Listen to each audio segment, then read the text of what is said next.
दत्तगुरूंच्या सेवेत ही एक चूक केल्यास कृपा थांबते. अवधूत चिंतन श्री गुरुदेव दत्त. दत्तगुरूंच्या कृपेने तुमच्या सर्व मनोकामना पूर्ण व्हाव्यात अशी गुरुचरणी प्रार्थना करून आजच्या व्हिडिओला सुरुवात करूया. श्री गुरुदेव दत्त. भाग 1. दत्तगुरूंची सेवा म्हणजे नेमके काय? दत्तगुरूंची सेवा म्हणजे केवळ दिवा, धूप, नैवेद्य किंवा मंत्र एवढीच मर्यादित नसते. खरी सेवा मनापासून होते. अनेक भक्त बाह्यपूजेला अधिक महत्त्व देतात, पण अंतःकरण शुद्ध ठेवत नाहीत. दत्तगुरू कर्मकांडांपेक्षा भाव पाहतात. सेवा करताना मनात अहंकार, अपेक्षा किंवा दिखावा असेल तर ती सेवा स्वीकारली जात नाही. गुरुसेवा म्हणजे गुरूंच्या विचारांप्रमाणे जीवन जगणे होय. बोलण्यात, वागण्यात आणि निर्णयांमध्ये गुरूंची शिकवण उतरवणे हीच खरी सेवा आहे. जेव्हा सेवा निस्वार्थ होते तेव्हाच कृपा अखंड वाहू लागते, अन्यथा ती हळूहळू थांबते. हे भक्ताने समजून घेतले पाहिजे. भाग 2. अहंकार सर्वात मोठी चूक. दत्तगुरूंच्या सेवेत अहंकार आला की कृपा थांबते. मी इतकी सेवा करतो, माझ्यावरच गुरूंची विशेष कृपा आहे, असा विचार मनात आला की भक्त चुकतो. गुरु कोणालाही मोठे किंवा लहान मानत नाहीत, ते केवळ नम्रता पाहतात. अहंकार म्हणजे गुरूंपासून अंतर वाढवणे होय. सेवा करताना स्वतःला शून्य मानले पाहिजे. मी काहीच नाही, सर्व काही गुरूंचे आहे, ही भावना आली की गुरु अधिक जवळ येतात. अहंकार वाढला की कृपा कमी होते. म्हणून दत्तसेवेत नम्रता हीच खरी साधना आहे, हे प्रत्येक भक्ताने लक्षात ठेवले पाहिजे.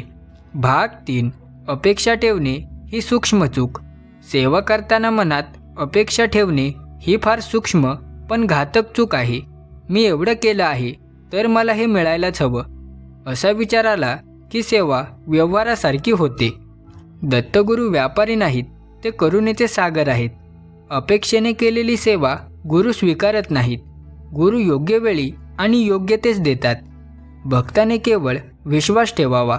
अपेक्षा सोडली की मन हलके होते आणि सेवा शुद्ध बनते. निस्वार्थ सेवा करणाऱ्या भक्तावरच खरी कृपा टिकून राहते.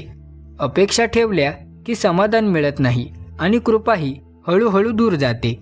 भाग 4. गुरूंवर शंका घेणे.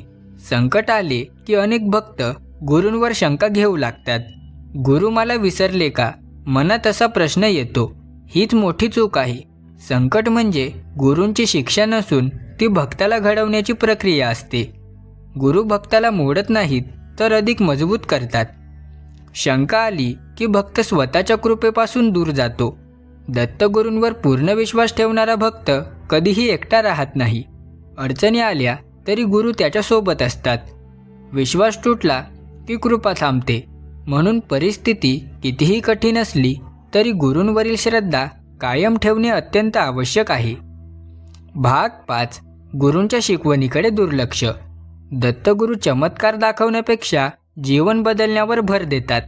मात्र अनेक भक्त फक्त चमत्कारांच्या अपेक्षेत राहतात. गुरूंची शिकवण ऐकूनही ती आचरणात न आणणे ही मोठी चूक आहे. सत्य, संयम, सेवा आणि सदाचार हे गुरूंचे मार्ग आहेत.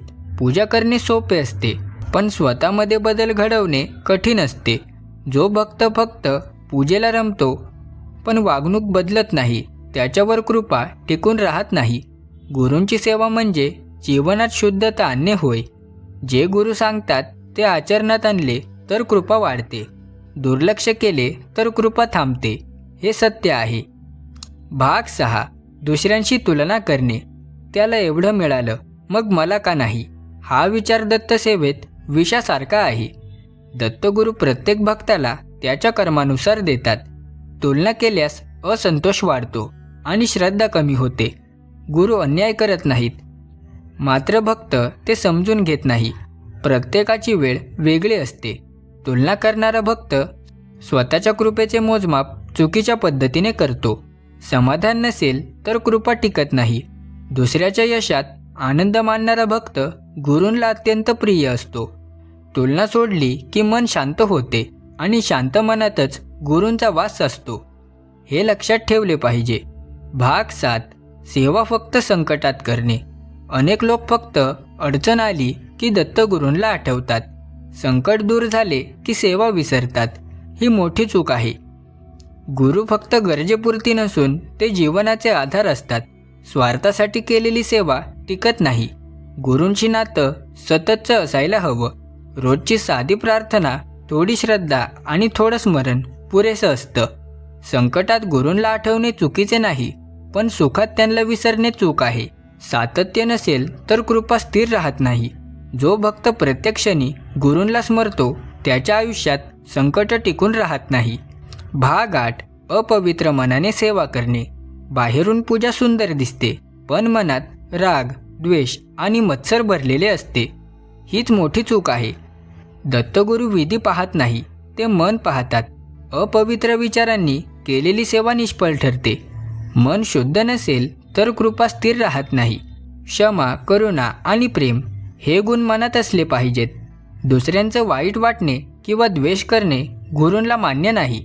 रोज मन शुद्ध ठेवण्याचा प्रयत्न केला पाहिजे, कारण दत्तगुरू बाहेर नसून ते आपल्या अंतःकरणात वास करतात. मन शुद्ध झाले कीच गुरूंची कृपा टिकते. भाग 9. गुरूंची अवहेलना करणे. गुरूंच्या नावाची, रूपाची किंवा परंपरेची अवहेलना करणे ही अत्यंत गंभीर चूक आहे. विनोदाच्या स्वरूपात जरी असले तरी गुरूंविषयी हलके बोलणे टाळले पाहिजे. दत्तगुरू करुणामय असतात, पण ते आत्मसन्मान राखतात. गुरूंविषयी आदर कमी झाला की कृपा आपोआप दूर जाते. शब्द, विचार आणि वर्तन यात गुरुभक्ती स्पष्ट दिसली पाहिजे. समाजात गुरूंविषयी नकारात्मक बोलणे म्हणजे स्वतःच्या भाग्याला विरोध करणे होय. आदर हा सेवेचा पाया आहे. पाया मजबूत असेल तर कृपा टिकते. अवहेलना केली तर सेवा निष्फळ ठरते. हे भक्ताने लक्षात ठेवले पाहिजे. भाग 10. गुरूंपेक्षा स्वतःला मोठे समजणे. कधीकधी साधना, अनुभव किंवा लोकांचा मान मिळू लागला की भक्त स्वतःलाच मोठे समजू लागतो. ही अतिशय धोकादायक चूक आहे. गुरूंपेक्षा कोणीही मोठे नसते. ज्ञान प्राप्त झाले तरी नम्रता सुटू देऊ नये. दत्तगुरूंची कृपा केवळ नम्र भक्तावरच टिकते. जे स्वतःला शून्य मानतात त्यांनाच गुरु पूर्ण करतात. स्वतःला ज्ञानी समजणारा भक्त शिकणे थांबवतो, आणि जो शिकणे थांबवतो त्याच्यावर कृपा थांबते.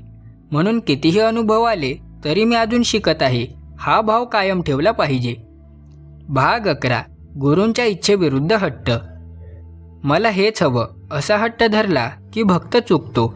गुरु जे देत नाहीत ते भक्ताच्या भल्यासाठी देत नाहीत. हट्ट म्हणजे गुरूंवर अविश्वास दाखवणे होय. गुरु भक्ताचं भविष्य पाहून निर्णय घेतात. आज जे वाईट वाटतं ते पुढे संरक्षण ठरतं. गुरूंशी वाद घालणे म्हणजे स्वतःच्या नशिबाशी भांडण करणे आहे. समर्पण ठेवलं की जीवन अधिक सोपं होतं. तुमची इच्छा तीच माझी हा भाव आला की संकट कमी होतात. हट्ट सोडला की कृपा पुन्हा प्रवाहित होते. हे भक्तांनी समजून घ्यावे.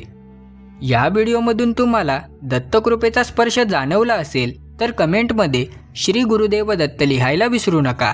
व्हिडिओ आवडला असेल तर व्हिडिओला एक लाईक आणि चॅनलला सबस्क्राईब करायला विसरू नका. तर चला भेटूया लवकरच पुढच्या व्हिडिओत.